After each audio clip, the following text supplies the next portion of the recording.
Le ministre des Affaires étrangères s'entretient avec les nouveaux ambassadeurs désignés en partance pour y rejoindre leur poste. Abdoulaye Diop les rappelle les principes qui gouvernent notre pays, notamment les questions de souveraineté, de refondation, de diplomatie économique et de la Confédération des États du Sahel, des notions qui doivent figurer en bonne place et être surtout comprises par les pays hôtes pour la bonne marche de nos relations d'amitié et de coopération. Qualité et labellisation de la viande et de ses sous-produits, voilà les maîtres mots qui doivent désormais conduire les activités de nos abattoirs frigorifiques. Youbaba, le ministre de l'Élevage et de la Pêche, en visite dans 2 abattoirs de la place, a rappelé les obligations de tous dans le ravitaillement sain des populations en viande de bonne qualité. Fin de course pour certains individus récidivistes et récalcitrants à Bougouni, les agents des eaux et forêts viennent de mettre aux arrêts des hommes qui, malgré les multiples mises en garde des autorités, persistaient à continuer leurs activités de dragage dans le cercle de Yanfolila. Quel sera leur sort? Depuis Bougouni, Jafar Aïdara nous le dira.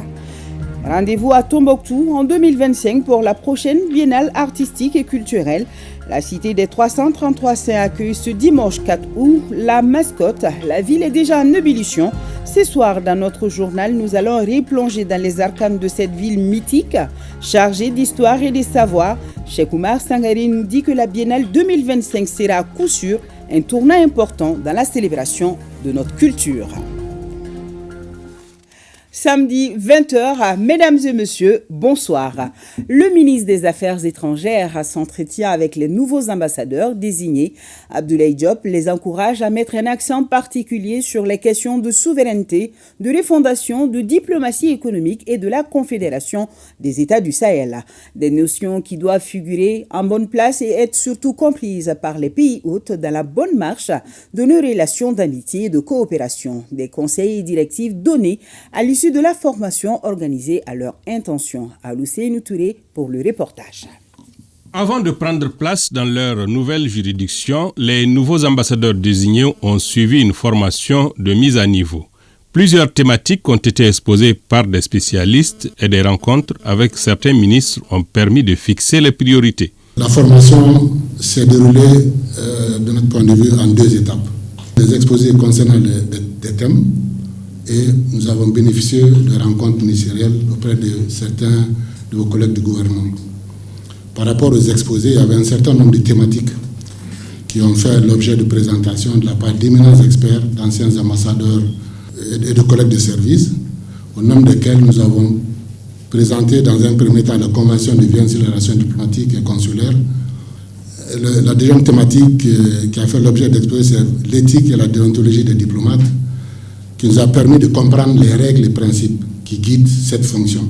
Les nouvelles priorités chères au chef de l'État et au gouvernement ont été rappelées aux nouveaux diplomates par le chef de la diplomatie malienne. Vous êtes aussi nommé ambassadeur du Mali et chef de mission dans un contexte particulier pour notre pays, avec des évolutions et des mutations géopolitiques extrêmement importantes et aussi une nouvelle vision que nous avons de notre pays marqué par le processus de refondation de notre pays, refondation politique, institutionnelle, sécuritaire et même économique,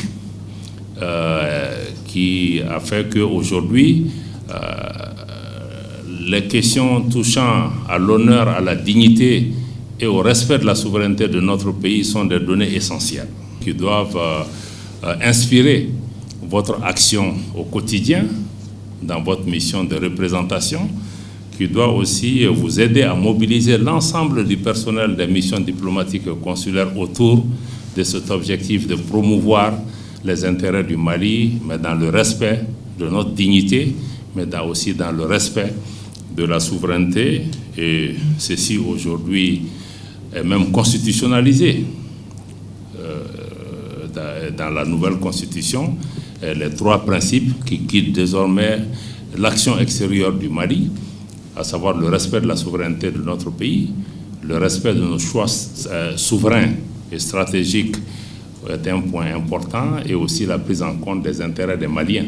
Ces conseils et recommandations seront complétés à l'occasion de la rencontre avec le chef de l'État qui demeure le véritable ordonnateur de la politique diplomatique de notre pays. Qualité et labellisation de la viande et de ses sous-produits, voilà les maîtres mots qui doivent désormais conduire les activités de nos abattoirs frigorifiques. Yubaba, le ministre de l'Élevage et de la Pêche, en visite dans les abattoirs frigorifiques de Bamako et de Sabalibougou, a rappelé les obligations de tous dans le ravitaillement sain des populations en viande de bonne qualité. Le point de cette visite de ces deux abattoirs aux réalités différentes, c'est avec Ben Massibi et Aruna Diarra. Le ministre en charge de l'élevage en visite dans les abattoirs frigorifiques de Bamako. Le constat est que les deux abattoirs affichent deux réalités différentes. Dans l'abattoir frigorifique de Bamako, la direction s'évertue pour améliorer les conditions d'abattage conformément aux directives du département. Malgré ce travail, les bouchers de cet abattoir ont des doléances afin de mieux exercer leur métier au grand bonheur des consommateurs. Nous constatons des difficultés globales dans le fonctionnement de l'abattoir. De nombreux bouchers travaillent sans contrat. Les sous-produits d'abattage sont gérés de façon opaque. Les animaux sont poussés des camions pour les débarquer alors qu'il y a des installations pour cela. Sur la base des différentes recommandations, bien sûr, qui ont été faites par le ministre et courant les différentes assises, nous avons bel et bien pris note de ces différentes recommandations et nous les avons mises en place. Et nous sommes toujours en travaux. De l'autre côté du fleuve, à l'abattoir frigorifique de Sabalibougou, la réalité est tout autre. Ici, la direction travaille à la certification de la viande et des sous-produits d'abattage.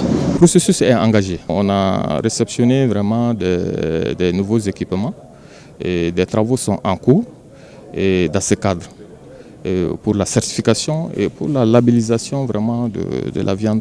Le Mali n'a que l'abattoir ISO de Kaye qui est l'AHAM. Mais aujourd'hui, par l'engagement des ministres, il est en train de travailler nuit et jour pour rehausser les niveaux de ces deux abattoirs. À l'abattoir de Sabalibougou, on a surtout besoin de sessions de renforcement des capacités. Au niveau du premier, il y a un processus d'abord d'assainissement que nous avons instruit et nous sommes partis voir ce soir. Il y a eu beaucoup d'améliorations par rapport à l'assainissement, par rapport à la rénovation du plateau un peu technique et par rapport aussi au matériel de transport. Pour l'abattoir de Sabalibougou, qui est un abattoir public, normalement il fait 300 bovins par nuit, mais aujourd'hui il ne fait que 150.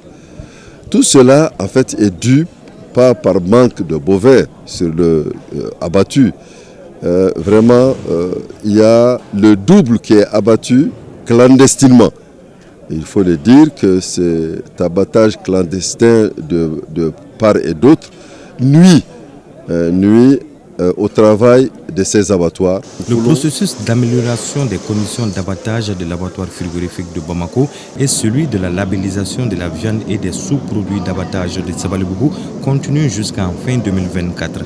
Il participe de la volonté des autorités à œuvrer pour la sécurité alimentaire et nutritionnelle de la population. Sur un tout autre plan, 12 millions de francs CFA pour l'ONAPUMA, l'Office national des pupilles en République du Mali. C'est l'appui du port autonome de Dakar, conformément à son volet social et environnemental. Ce montant vise à encourager 54 pupilles, les heureux détenteurs du DF session 2024. Bah Traoré pour le compte-rendu de la cérémonie de remise. La solidarité n'a pas de frontières pour les responsables du port autonome de Dakar, surtout quand il s'agit de venir en aide aux enfants dont les parents ont fait l'ultime sacrifice pour la nation. Le registre social et environnemental de la société lui permet d'appuyer les couches vulnérables. C'est à ce titre que l'attention est portée sur l'ONAPUMA, l'Office national des pupilles en République du Mali. L'action consiste à encourager 54 pupilles heureux détenteurs du DF cette année. Aujourd'hui, et j'en félicite l'État malien, l'État du Sénégal aussi le fait, ces enfants qu'on est en train de soutenir, ces enfants parmi lesquels il y en a 54 qui sont diplômés, nous avons décidé de leur octroyer 12 millions à raison de 100 000 francs par lauréat et le reliquat sera affecté à des activités en tout cas qui les concernent et qui seront tournées certainement vers les vacances et autres. Au nom de tous les pupilles de la nation, pour exprimer notre profonde gratitude et notre reconnaissance à l'égard du port autonome de Dakar et tous les membres de la délégation ici présents. Votre générosité et votre engagement envers nous sont des gestes qui nous touchent profondément. Le ministre de la Santé et du Développement social salue le geste et demande aux lauréats de persévérer dans l'effort pour des jours meilleurs. Chers pupilles, certes, vous venez d'avoir le DF, mais le DF c'est le début d'autre chose. On compte sur vous pour que vous ayez un parcours scolaire encore plus parfait. Tout ce qui sera fait pour vous faciliter cette voie, on le fera et on le fera tous ensemble. Et on appelle tous les autres qui n'ont pas encore commencé cet élan de solidarité. Il n'est jamais trop tard pour commencer une bonne œuvre. On les attend tous. Le donateur du jour retournera à Dakar avec des pagnes imprimées à l'effigie Onapima, une façon de maintenir le contact. Célébration dans notre pays de la Journée internationale de lutte contre la traite des personnes, particulièrement des enfants, instituée par l'Assemblée générale des Nations unies le 30 juillet. Cette date a pour but d'interpeller les décideurs et les partenaires techniques et financiers œuvrant dans le domaine de la protection sociale, d'intensifier la sensibilisation autour de la lutte contre la traite des êtres humains. Aridju Matina. Cette cérémonie commémorant le 30 juillet, la journée mondiale de la lutte contre la traite des êtres humains, marque dans notre pays le lancement des activités de cette journée durant 2 semaines. Décrétée par l'Assemblée générale des Nations unies, la journée est une occasion de sonner la mobilisation et d'intensifier la sensibilisation autour de la lutte contre la traite des personnes, un fléau qui touche particulièrement les enfants. Le thème de la journée de cette année nous interpelle tous et nous oblige à respecter nos engagements pour la promotion et la protection des droits fondamentaux des enfants en général et des victimes de traite en particulier. La préservation de ces droits fondamentaux reste l'une des priorités des Pays-Bas, notamment la lutte contre la traite des personnes, des enfants et du trafic illicite des migrants. Les États-Unis resteront déterminés et à travailler avec le Mali pour garantir que les victimes soient protégées. Le constat à travers le monde est que le phénomène perdure. La journée doit ainsi rappeler l'urgence et la nécessité d'agir pour protéger les enfants qui sont les premières victimes de cette exploitation inhumaine. Selon le dernier rapport mondial sur la traite des personnes de l'ONUDC 2022, en Afrique subsaharienne, les enfants représentent plus de 60% des victimes de la traite détectée. La commémoration de cette journée par notre pays, à l'instar des autres pays de la communauté internationale, témoigne de la volonté du gouvernement à œuvrer pour juguler ce fléau. Elle se justifie amplement, car la lutte contre la traite des personnes entre dans la stratégie globale du département de la justice et des droits de l'homme, visant à renforcer la lutte contre l'impunité dans les domaines à fort impact socio-culturel pour plus de justice sociale dans notre pays. Lors de cette cérémonie de lancement des activités de la journée, le prix Feu Bouakar Touré, premier président du comité national de coordination de la lutte contre la traite des personnes et des pratiques assimilées, a été décerné à ONUDC et à l'OIM pour leur engagement. Puis les participants ont marqué leur signature sur le tableau, histoire de manifester leur engagement dans la lutte contre le fléau. Fin des travaux à Caille du Forum régional sur les enjeux migratoires et de l'intégration africaine. Des recommandations pertinentes ont été formulées par les participants à la cérémonie de clôture, présidée par le ministre des Maliens établi à l'extérieur et de l'intégration africaine. Kabadjara, correspondance. Après 3 jours d'échanges à bâton rompu entre les participants autour des 5 panels, à savoir les défis de la migration irrégulière et de la traite de personnes, les réponses de l'État et de ses partenaires, les regards croisés sur les enjeux du co-développement, l'intégration africaine, opportunités, défis, potentialités et opportunités d'insertion pour les migrants et les jeunes dans la région, le diagnostic de la situation migratoire a pu voir le bout du tunnel. Les opportunités et défis ont été mis en lumière. J'ai suivi avec un grand intérêt le déroulement de l'ensemble des panels, couronnés par des échanges fructueux entre toutes les parties prenantes. Nos travaux ont abouti à plusieurs recommandations qui me paraissent très pertinentes. Je tiens à exprimer ici notre pleine adhésion à ces recommandations et propositions formulées. Les travaux nous ont permis de débattre de manière concrète et dans une ambiance cordiale sur les avantages et les défis liés à la migration. Il est apparu clair à l'issue des discussions la nécessité de renforcer nos actions pour une meilleure prise en charge des questions migratoires et de l'urgence à mettre des mécanismes efficaces en place en vue d'amplifier le rôle de la diaspora dans le processus du développement local et national. Il a été rappelé lors des interventions et des sketchs le double tranchant de la migration, à la fois les drames qui peuvent surgir lors de la migration irrégulière, mais aussi de la migration en tant qu'atout pour le développement lorsqu'elle se fait de manière sûre et régulière. Les recommandations formulées par les participants sont entre autres travailler avec les communautés locales et tous les acteurs concernés pour conscientiser les jeunes sur les risques liés à la migration irrégulière, mettre en place des programmes qui prennent en compte les causes profondes des migrations et qui visent l'insertion et la réintégration durable des migrants de retour et des candidats potentiels à la migration irrégulière. Rappelons que le ministre avait rendu une visite de courtoisie aux notabilités de la Cité des Rails dès son arrivée le mercredi 24 juillet 2024. Le gouverneur de San visite des sites d'accueil qui reçoivent depuis un moment des populations de la commune rurale de Siadougou située à 53 km de San. Ce flux de personnes, à majorité des femmes et des enfants, fait suite à des attaques des forces du mal perpétrées dans la localité qui auraient fait des victimes et des personnes enlevées. Le gouverneur rassure en remettant des vivres et des moustiquaires. Il apporte aussi la parole et le soutien des autorités de San. La correspondance de Driss Akone. Des vieilles femmes en larmes consolées par le gouverneur, la scène est émouvante. Les 26 et 29 juillet dernier, certains villages de la commune rurale de Siabougou dans le cercle de Si auraient subi 2 attaques des forces du mal. Selon les autorités communales, ces attaques ont fait des victimes et des personnes enlevées. De rumeur en rumeur, les populations prises de panique ont choisi la route pour se mettre à l'abri. C'est ainsi que la ville de San a enregistré 152 ménages, dont 961 personnes, à majorité des femmes et des enfants. Dieu merci. Nous avons été bien accueillis par les autorités, à commencer par le gouverneur jusqu'aux légitimités traditionnelles. Très bien, ainsi que la population, très bien accueillie, et rien ne nous a manqué. Nous avons été secourus de la façon la plus humaine.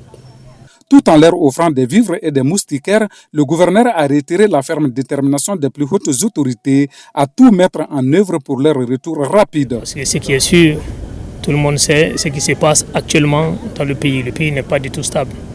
Ce qui se passe à Tinzaouaten, c'est ce qui se passe dans beaucoup d'autres parties du Mali. Et c'est fait à dessein. On était venu leur dire que ça ne va pas entacher la détermination du président de la transition.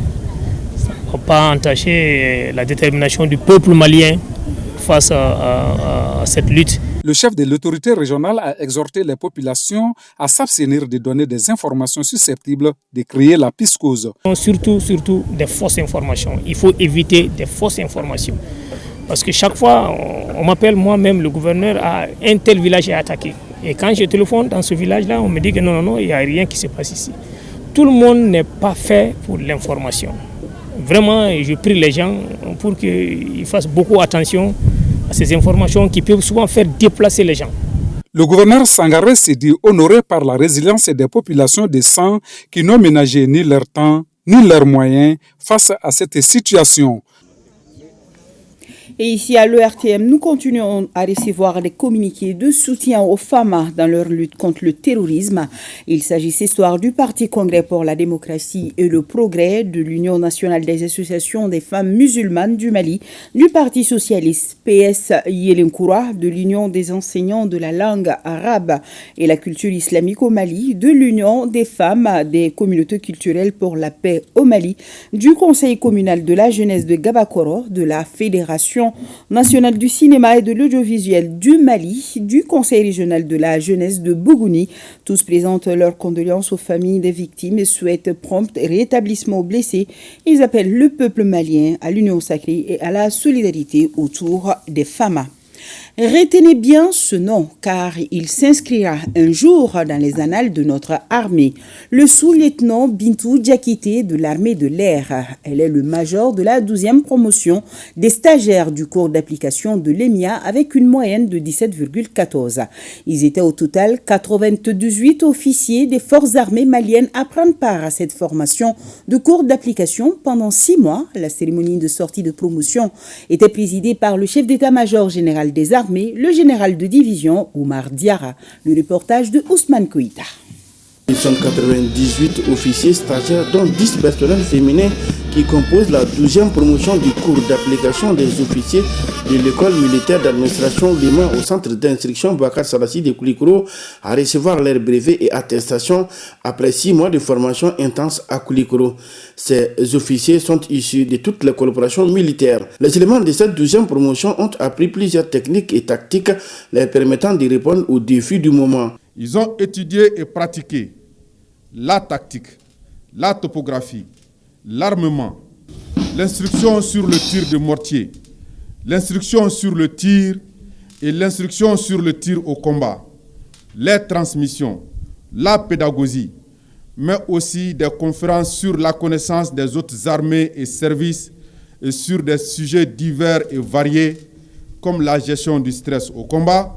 Conformément à la directive annuelle pour la formation, l'instruction et l'entraînement d'AFIE en cours de la direction des écoles militaires et les recommandations de la table ronde sur la conduite des opérations, la capacité de commandement et de leadership des diplômés a été renforcée. Après 6 mois de formation intense, le sous-lieutenant Bintou Diakité de l'armée de l'air est sorti major de cette 12e promotion du cours d'application des officiers avec une moyenne de 17,14. Elle est suivie du lieutenant Julien Denan avec 16,98 et la 3e place est revenue au sous-lieutenant Christophe Bouakar Sako avec 16,97 de moyenne. Ces résultats sont salués par l'autorité hiérarchique militaire. La sortie de cette promotion, c'est dans le cadre de la transformation, la mise en œuvre des réformes et des recherches qui sont en cours. Et l'école a connu un grand essor, 98 stagiaires maliens. Et dès cette année, nous nous apprêtons à ouvrir cette école-là à nos frères vraiment de l'AIS. Déjà, il y a des quotas qui sont déjà attribués pour venir, nous puissions travailler vraiment dans le cadre de cette coopération et de ce partenariat sous-régional. Deuxièmement, c'est de dire encore, aujourd'hui, le message particulier que j'ai à lancer aux forces armées de sécurité, c'est que beaucoup a été fait, et il reste beaucoup à faire encore, surtout dans le cadre de la conduite des opérations, dans le cadre des réformes et des restructurations. Une chose est sûre, le soutien politique est là, et donc au niveau militaire, on n'a plus de restrictions, il faut aller seulement accomplir la mission qui nous a été confiée. La remise des diplômes et d'insignes aux stagiaires et le défilé militaire ont été l'un des temps forts de cette sortie de la 12e promotion du cours d'application de l'EMA. Une autre sortie, celle des recrues de la garde nationale à Niamfolila. Ces jeunes soldats, après 4 mois de formation commune, viennent d'être présentés au drapeau national. Cette cérémonie de présentation s'est déroulée en présence du chef d'état-major général de la garde nationale, le général de brigade Famouké Kamara de Bougouni. Le commentaire de Jafar Haïdar. Ils sont au total 1112 nouvelles recrues de la garde nationale du contingent 2021, deuxième vague, à être présentées au drapeau national en présence du chef d'état-major de la garde nationale du Mali. Cette présentation des jeunes soldats marque la fin d'une formation commune de base de 4 mois. Une formation adaptée à la situation actuelle du pays pour permettre aux recrues de mieux défendre la patrie. Pendant ce séjour de 4 mois, jour pour jour, Ces jeunes soldats ont été mis à des rudes épreuves morales, mentales, à mesure de faire face à leur mission tout en ayant confiance en eux. Un programme de formation bien adapté à la situation sécuritaire a été exécuté de bout en bout. Nous remercions ici l'ensemble de la hiérarchie qui n'a ménagé aucun effort pour la réussite de cette mission.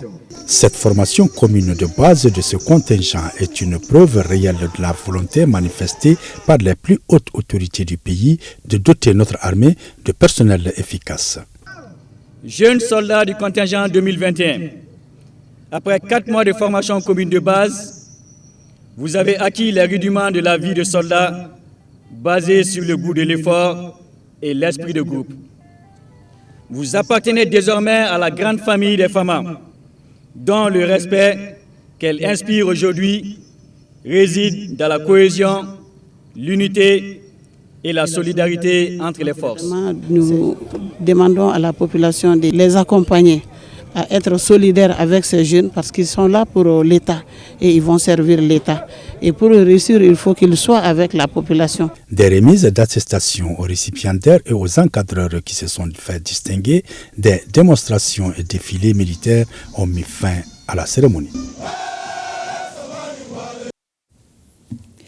Et toujours dans la région de Bougouni, fin de course pour certains individus récidivistes et récalcitrants. Les agents des eaux et forêts viennent de mettre aux arrêts des hommes qui, malgré les multiples mises en garde des autorités, persistaient à continuer leurs activités de dragage dans le cercle de Yanfolila. Quel sera leur sort? Depuis Bougouni, Jafar Aïra nous répond.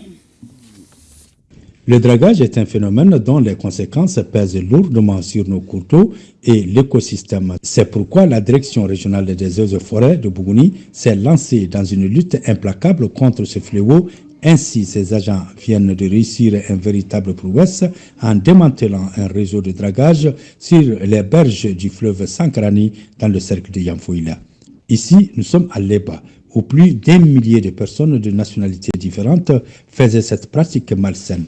Mais avec la vigilance, le courage et le professionnalisme des agents des eaux et forêts de Yanfolila, ces personnes ont été arrêtées et mises à la disposition de la justice. Depuis que nous sommes là, on a commencé à sillonner le terrain au niveau de certains villages et même sur le fleuve.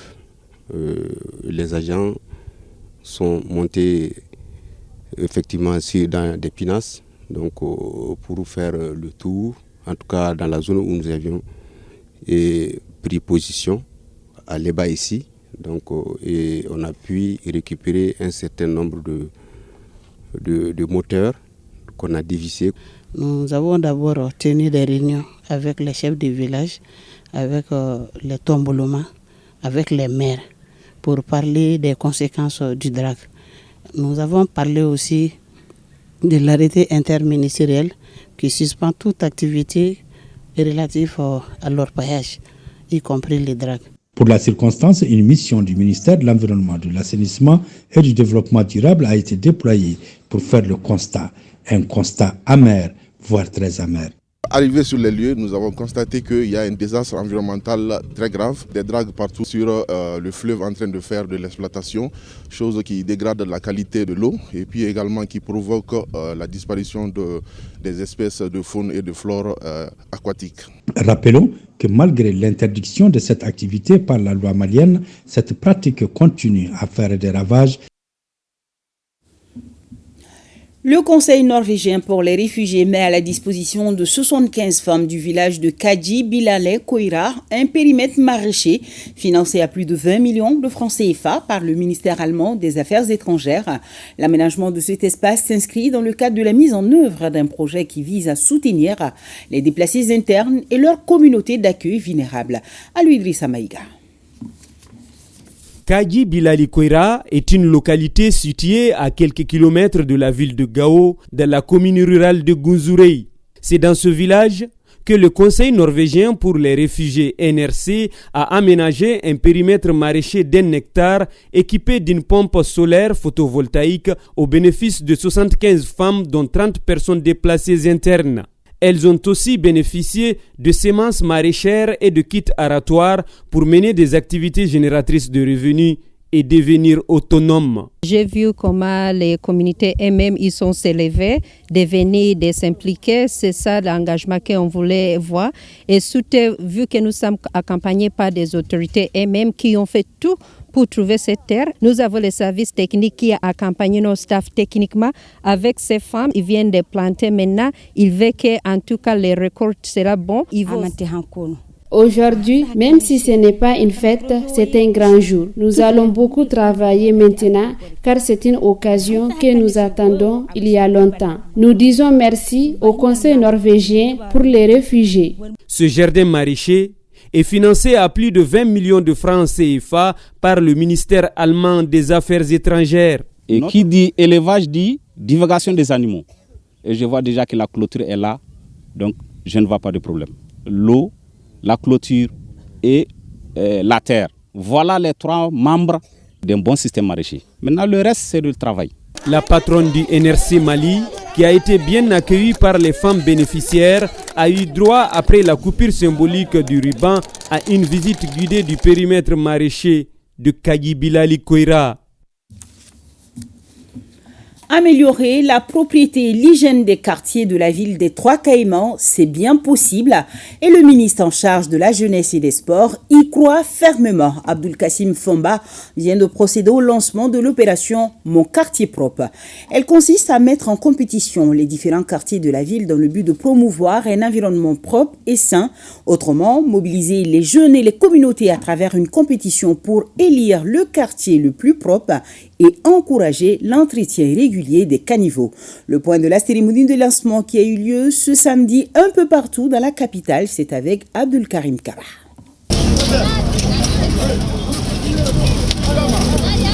Ces coups de pelle du ministre de la Jeunesse et des Sports, chargé de l'institution civique et de la Constitution citoyenne, donnent le ton de l'opération Mon quartier propre. Cette initiative est une compétition interquartier visant à promouvoir l'assainissement et la propreté dans les communes du Mali. Cette initiative, je crois que c'est une volonté des plus hautes autorités. Je pense que depuis très longtemps, nos papas et nos mamans nous disaient que Bamako était une ville coquette. Je pense que les plus hautes autorités ont retenu cela et aujourd'hui c'est de retourner à cela, à ce que tous nos quartiers, pas seulement à Bamako mais à travers le pays, on puisse avoir des endroits qui sont propres. La citoyenneté commence par la propreté de notre environnement, d'où cette initiative Mon quartier propre. Après la capitale, l'opération Mon quartier propre sera lancée dans toutes les régions du Mali. Cette compétition encourage les habitants à nettoyer les rues, entretenir les caniveaux et participer aux campagnes de sensibilisation. Je dis aux jeunes que ça a commencé et maintenant c'est vraiment à eux de prendre la relève tout le temps. Nous nous assurons d'être là suffisamment pour qu'on puisse garder la dynamique et de ne pas se laisser décourager par les difficultés sur le terrain. Il y a des difficultés lorsqu'on veut assainir un coin, il y a toujours des difficultés sur le terrain, mais aujourd'hui c'est de leur demander de garder la foi, de garder physiquement et intellectuellement cette volonté de pouvoir aller loin. Ce lancement était simultané dans plusieurs communes de la capitale. C'est pourquoi, à la veille, les représentants des quartiers avaient reçu leur kit d'assainissement. Les 3 quartiers les plus propres de chaque commune seront récompensés selon des critères de propreté, de mobilisation sociale et d'innovation. Voilà, c'est dit. Allez tous à nos pelles. Chacun derrière son quartier donc. Rencontre d'information et de sensibilisation de 2 jours sur l'implication des femmes leaders dans la mise en œuvre des réformes administratives et institutionnelles opérées par les autorités de la transition. Boubacar Babli Touré nous en dit plus. Sous la transition, notre pays a connu de nombreuses réformes, tant au niveau de l'administration qu'au niveau institutionnel. Parmi elles, la nouvelle constitution, la mise en place de l'organe unique de gestion des élections ou encore le nouveau découpage administratif pour ne citer que celle-ci. C'est dans le souci de renforcer les capacités des femmes vectrices de changement pour une paix et un développement inclusif au Mali que cette rencontre d'information et de sensibilisation a été organisée. Une initiative de l'école de maintien de la paix à l'Une Blondin-Bey et son partenaire du cabinet SN. Des études montrent que les pays où les femmes sont activement impliquées dans la prise de décision tendent à être plus stables et prospères.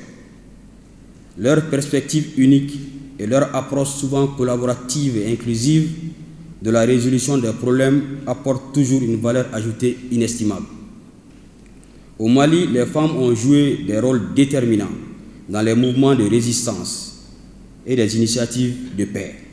Elles ont été à l'avant-garde des efforts pour instaurer la paix et la stabilité dans des périodes de crise. Ces réformes ne sont pas simplement des textes de loi.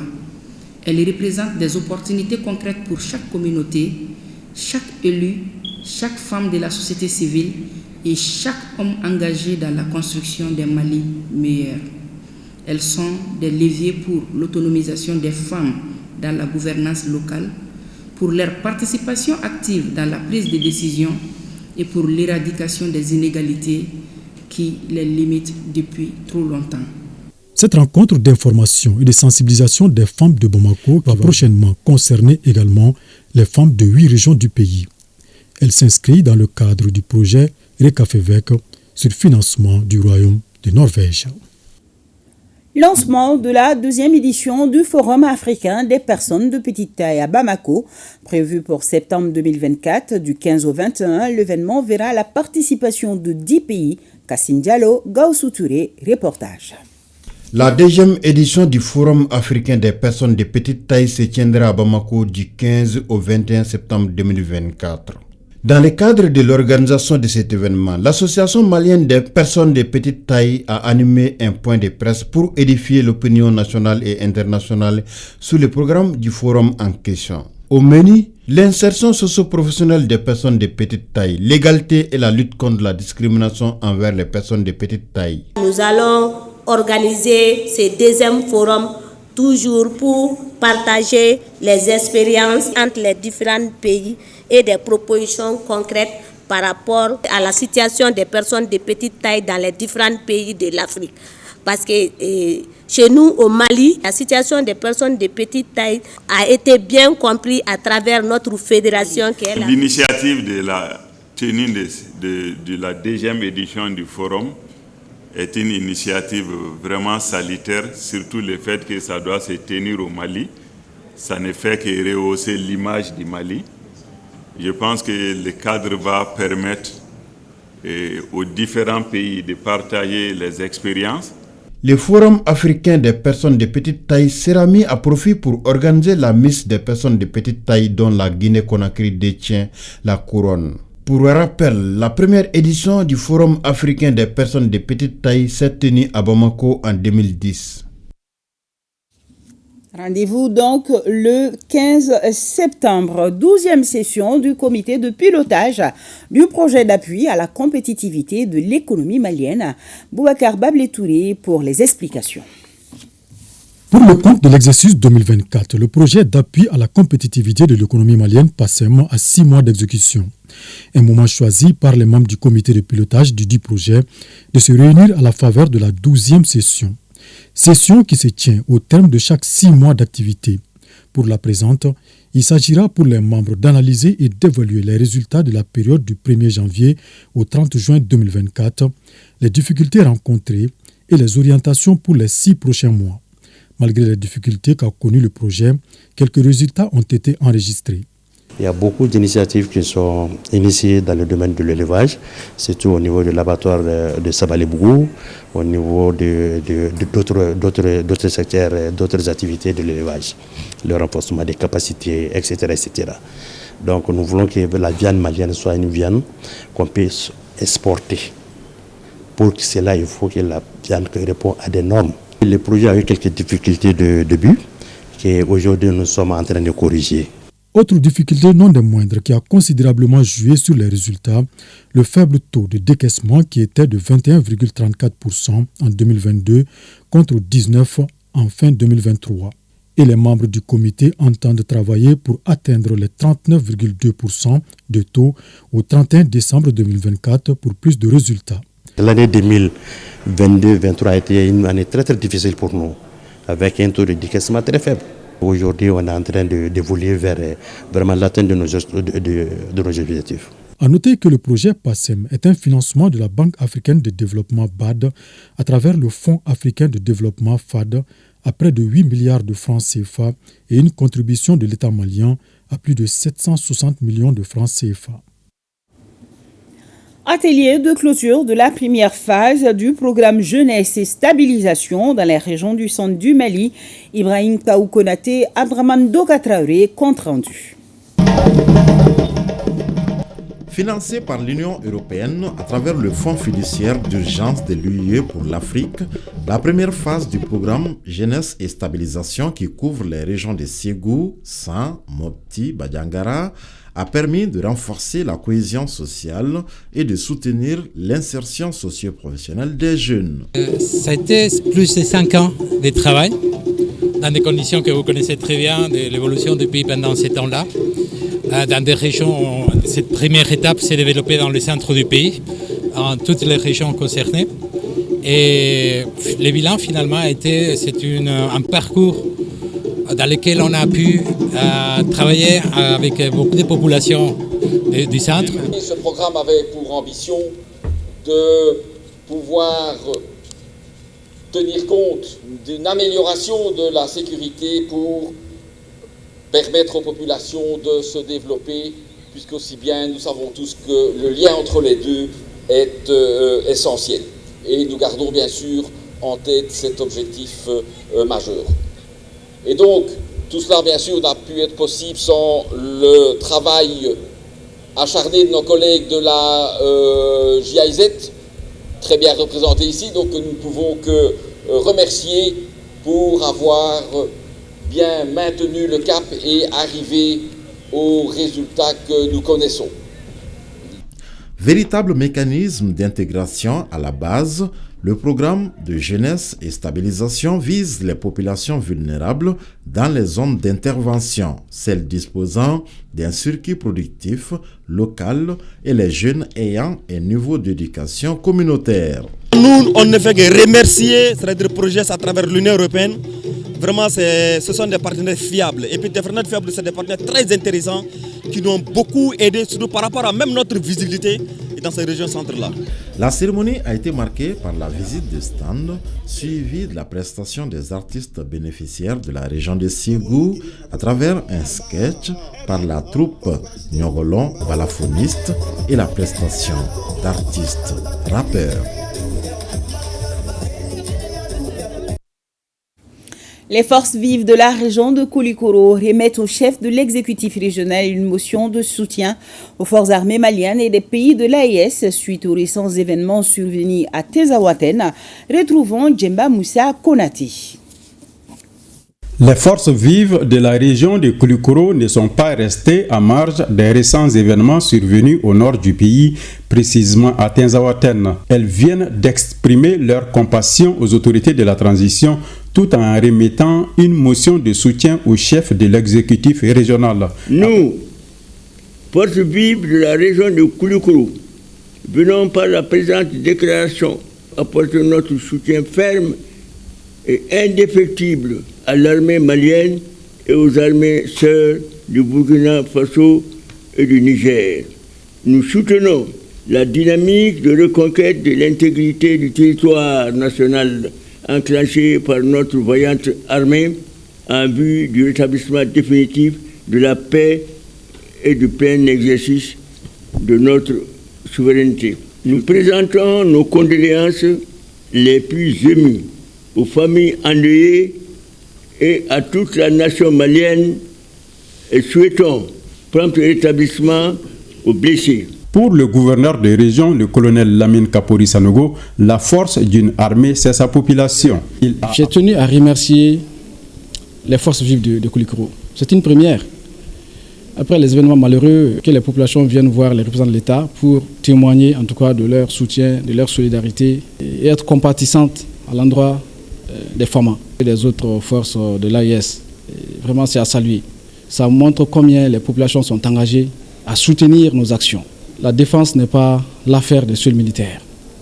La population a un très grand rôle à jouer. L'armée puise sa force des populations. Les forces vives de la région de Koulikoro ont salué la création de la Confédération de l'Alliance des États du Sahel pour le bonheur des populations des 3 pays membres. Une séance de prière a bouclé cette rencontre. Le représentant du Haut Conseil islamique de Koulikoro a demandé aux fidèles musulmans et aux autres confessions de renforcer les prières dans les différents lieux de culte pour la stabilité dans le Sahel.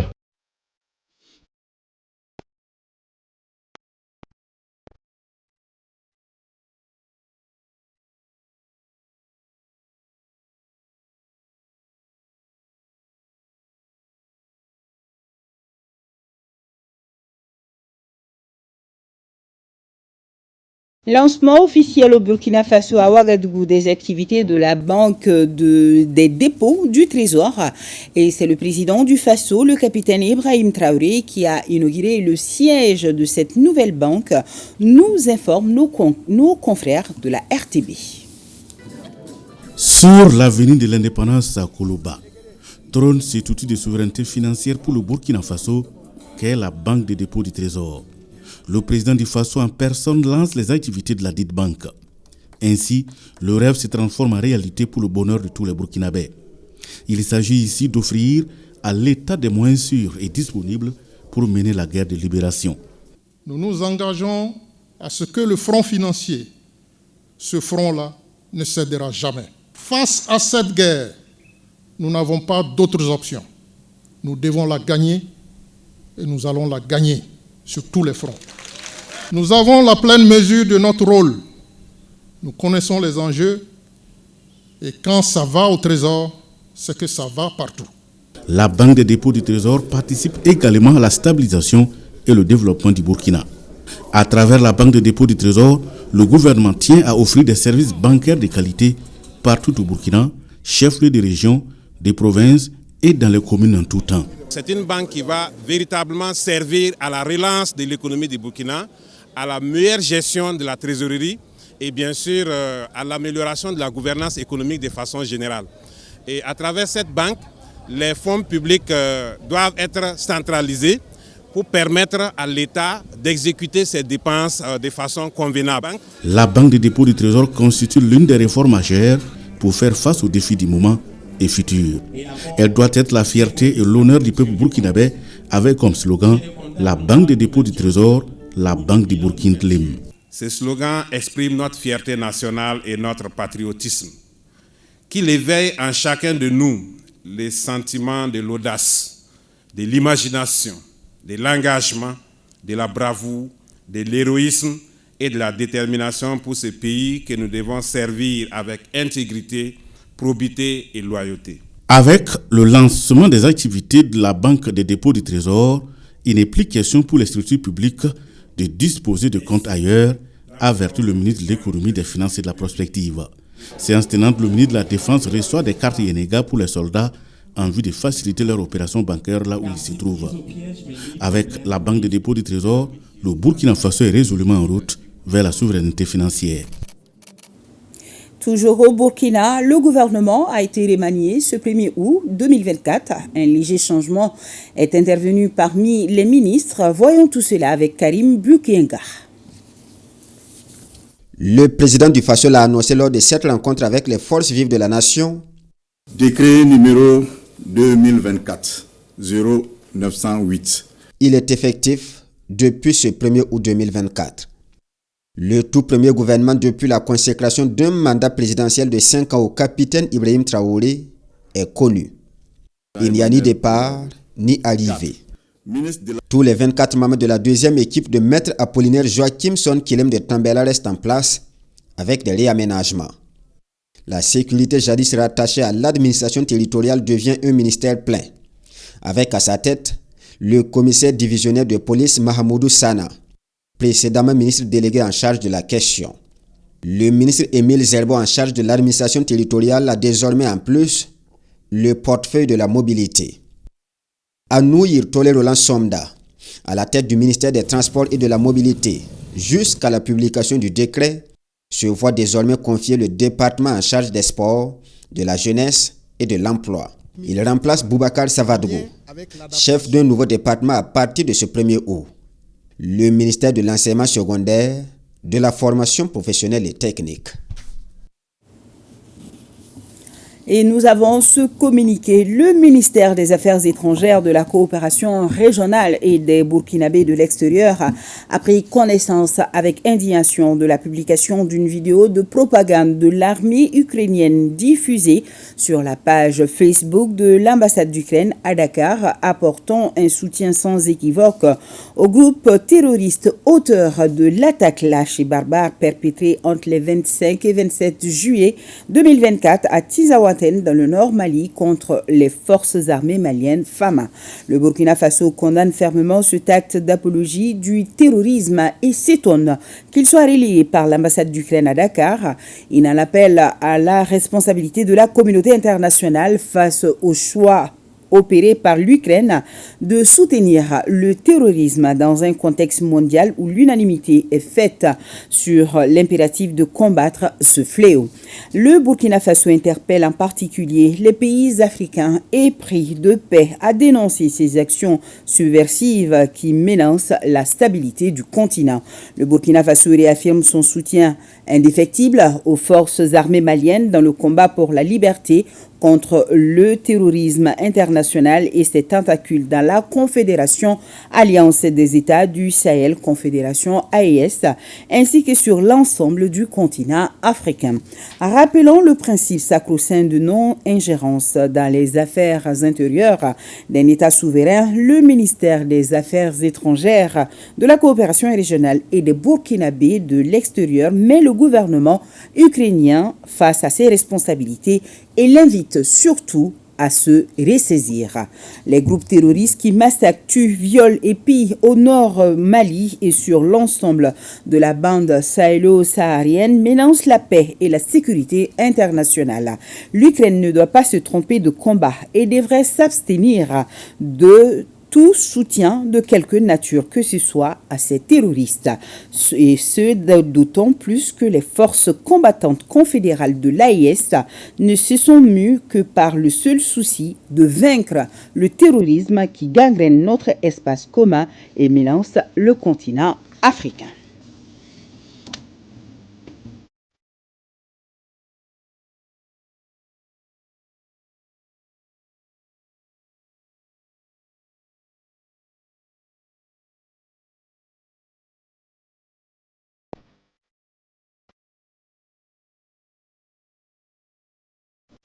Culture, partons à Tombouctou où l'arrivée de la mascotte de la Biennale se prépare activement. Une icône des semaines nationales a même fait le déplacement pour la circonstance. Il s'agit du doyen Amidou Maïga. Il est à Tombouctou pour motiver la jeunesse à relever le défi de la réussite de ce rendez-vous culturel. Et attendez-la. La passation du témoin de la Biennale entre les régions de Mopti et Tombouctou se prépare dans une parfaite ambiance. Opérateurs culturels, artistes et autres ressortissants sont à pied d'œuvre pour accueillir la mascotte.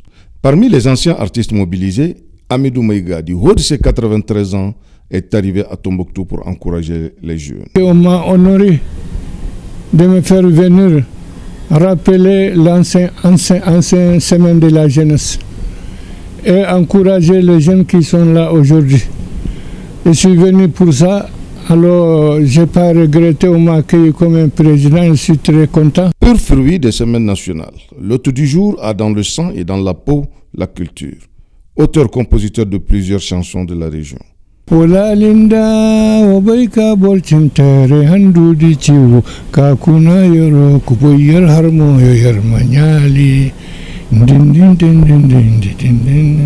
Nous sommes contents de Hassim qui nous a permis de faire la Biennale. Il a profité dans sa langue nationale pour faire des bénédictions aux autorités pour la réussite de la Biennale 2025 à Tombouctou, la cité culturelle. On voit bien que la ville est déjà en ébullition. Ce soir, nous vous proposons de nous replonger dans les arcanes de cette ville mythique, chargée d'histoire et de savoir. Cheikh Oumar Sangari nous dit que la Biennale 2025 sera à coup sûr un tournant important dans la célébration de notre culture. En rediffusion suivant ce Tombouctou et ses potentialités culturelles, c'est avec Cheikh Oumar Sangari. Tombouctou, la porte du désert, est majestueusement étalée entre le fleuve Niger et le Sahara. La cité dite mythique, mystique et mystérieuse naît à la fin du XIe siècle autour d'un puits sous le nom Timbuktu.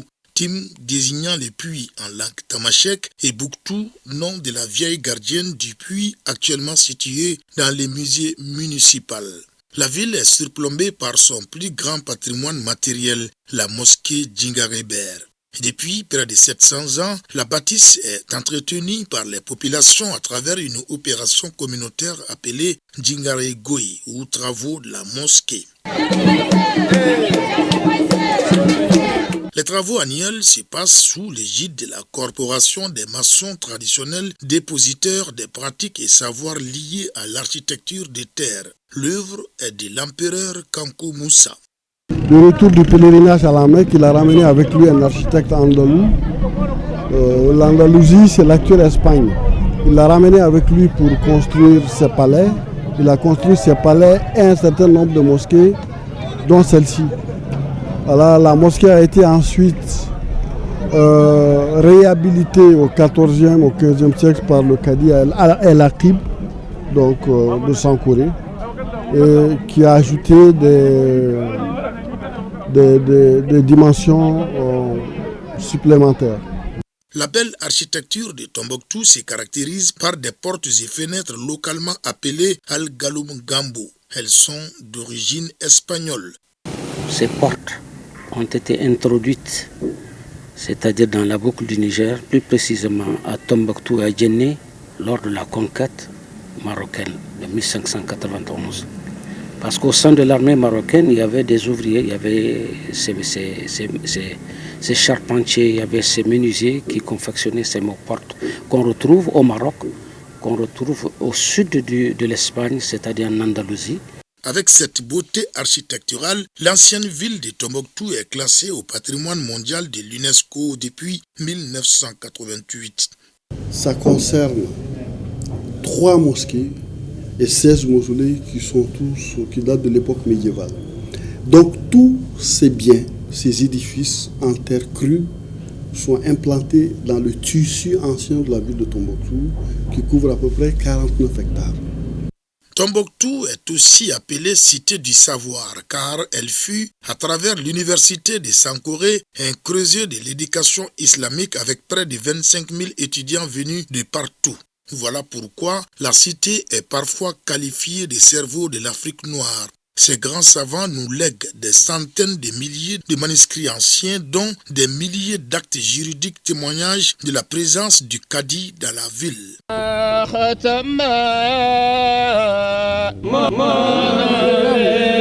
Ce juge religieux musulman est un véritable baromètre de la justice socio-religieuse et la fonction est confiée à la famille du savant Ahmed Baba depuis 1893.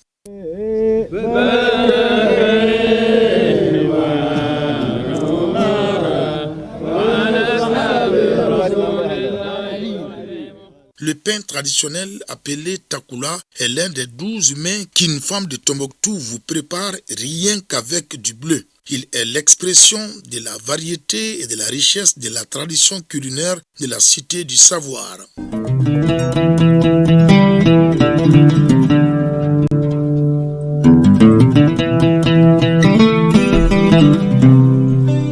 Une cité qui se réjouit du choix porté sur elle pour abriter la prochaine biennale artistique et culturelle en 2025 et entend profiter de cette occasion pour s'ouvrir davantage au monde. Avec tout ce que nous avons comme potentialité touristique, comme valeur culturelle à défendre à Tombouctou, à faire vendre au monde entier, je pense que la biennale sera l'occasion pour beaucoup de Maliens, pour le monde entier, à découvrir encore ce que Tombouctou regorge comme potentialité culturelle, ce que Tombouctou regorge comme valeur. Et ce serait l'occasion pour tout le monde de découvrir l'ensemble, beaucoup de ces mystères, tout le monde ces mystères à Tombouctou.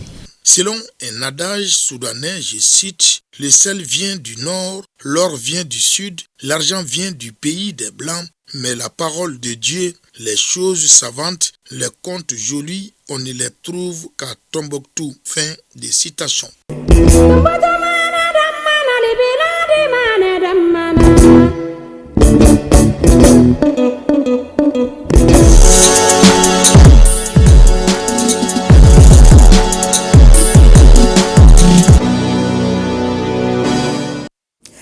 Ça donne envie d'aller à Tombouctou, non? Tout à fait. Bonsoir Abdul Karim Kaba. Bonsoir Nia Loutraoré, bonsoir tout le monde. Merci de me rejoindre sur ce plateau. Nous allons continuer à parler de la Biennale, toujours à Tombouctou. On s'active. On vient de le voir pour accueillir la mascotte de la Biennale 2025 demain dimanche.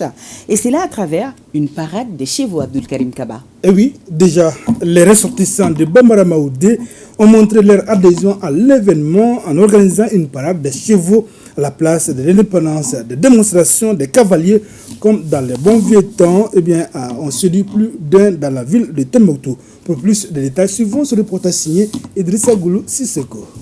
En prélude à l'arrivée de la mascotte de la Biennale à Tombouctou, les ressortissants du cercle de Bambara Maoudé ont organisé une grande parade des chevaux, expression d'un sentiment de reconnaissance aux autorités de la transition pour avoir confié l'organisation de la Biennale 2025 à la région de Tombouctou. Vous le savez, Bambara Maoudé, c'est un nouveau cercle créé tout juste il y a quelques moments.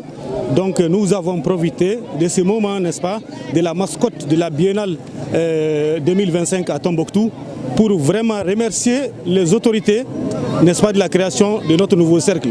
Et nous leur dire aussi la disponibilité, n'est-ce pas, des populations de Bambara Maoudé, n'est-ce pas, pour le développement de notre cercle. Oui, on a organisé ça pour vraiment, ça nous fait plaisir. Surtout nous, le cercle de Bambara Maoudé, le nouveau cercle est né là. Vraiment, ça nous fait plaisir aujourd'hui, ce qu'on a fait. Aujourd'hui, on est indépendant de nous-mêmes comme les autres cercles. Merci, vraiment, remercie beaucoup notre autorité. Cette parade exceptionnelle a permis au public de Tombouctou de découvrir les chevaux et les cavaliers parés de leurs plus beaux habits. Je viens de le dire, ça donne envie d'aller à Tombouctou. On va aller à la Biennale, le RTM sera là-bas. Inch'Allah. Traditionnel sport de masse, Abdul Karim Kaba. Et pour ce mois d'août, c'est le stade Mamadou Konaté qui a accueilli les sportifs, toujours en présence du ministre de la Jeunesse et des Sports. Abdul Kassim Ibrahim Fomba et le Maracana, le Kung Fu Wushu, le badminton, le Kyoshi étaient au menu de cette 11e édition du traditionnel sport de masse. L'objectif du département en charge des sports, c'est de renforcer le bien-être des populations et de promouvoir davantage les activités physiques, nous dit Salif Ouedrago. 3 tours de piste, soit 20 minutes de marche en long enjambé, histoire de brûler des calories, de graisse pour maintenir le corps en bonne santé. Cette étape est suivie d'une dizaine de minutes d'étirement pour réveiller les muscles. Ce rendez-vous mensuel du département en charge des sports contribue à booster l'activité physique de la population. Cette rencontre, ce n'est pas que le sport, c'est un moment également de communion entre nous et la communauté qui nous accueille. Et ça se passe un peu partout à travers le pays. Je pense que c'est dans les régions également. Le sport de masse pour nous aujourd'hui, c'est devenu une activité qui se répète à tous les mois et qui se fait très bien, qui se fait de façon instantanée.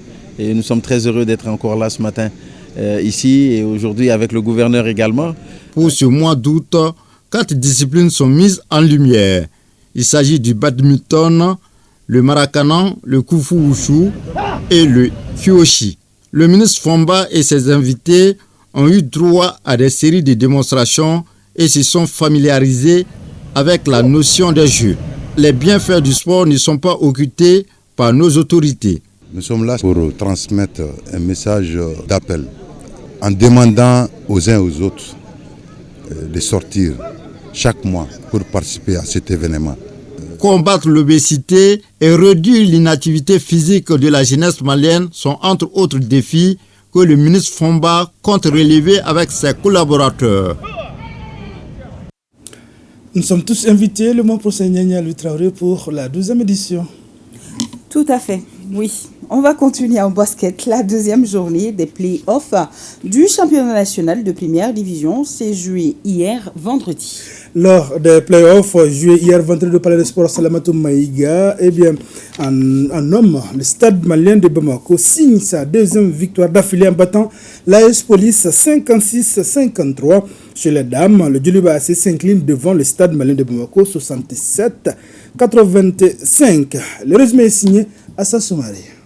On croyait pour les policiers, mais hélas, ce sont les stadistes qui ont fait preuve de dextérité, surtout avec des tirs à 3 points et creusent l'écart au bout de la première période. Ils sont confrontés à une défense de zone bien en place des policiers. Après les vestiaires, l'AS Police pouvait créer la surprise, mais la maladresse était au rendez-vous.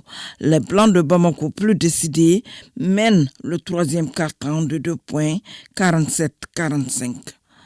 Le dernier quart-temps sera plus chanceux pour le Stade.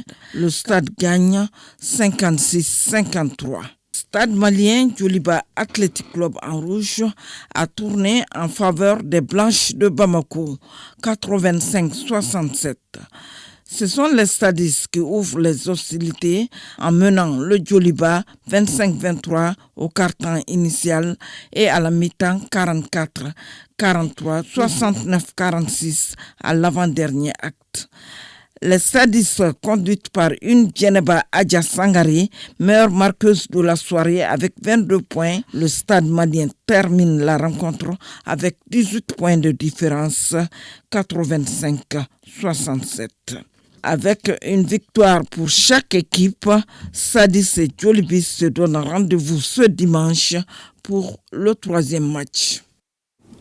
Oui, ce dimanche pour la troisième journée des playoffs. Rappelons que l'équipe qui tout en le plus grand nombre de victoires sera sacrée championne du Mali. Entre autres nouvelles, il s'agit bien de la finale du championnat national de handball en dames et en hommes et du tournoi interministériel au niveau des dames remporté par le ministère en charge de la jeunesse et des sports. Le résumé de toutes ces activités à suivre demain, Inch'Allah, même heure, même plateau. Absolument, c'est la fin de cette édition. Les informations météorologiques tout de suite après moi avec Aïssata Diawara dans les programmes 100% jeunes. Mannequin et ses invités vont encore une fois nous surprendre ce soir. Et demain, 13h, Bemba Sibi, je vous retrouve dans la grande édition. D'ici là, bonne soirée et un grand merci à nos téléspectateurs de Koulikoro, Touba, Banamba et Niamina. Abdul Karim Kaba, merci et à demain également. Inch'Allah. Bonsoir à tous.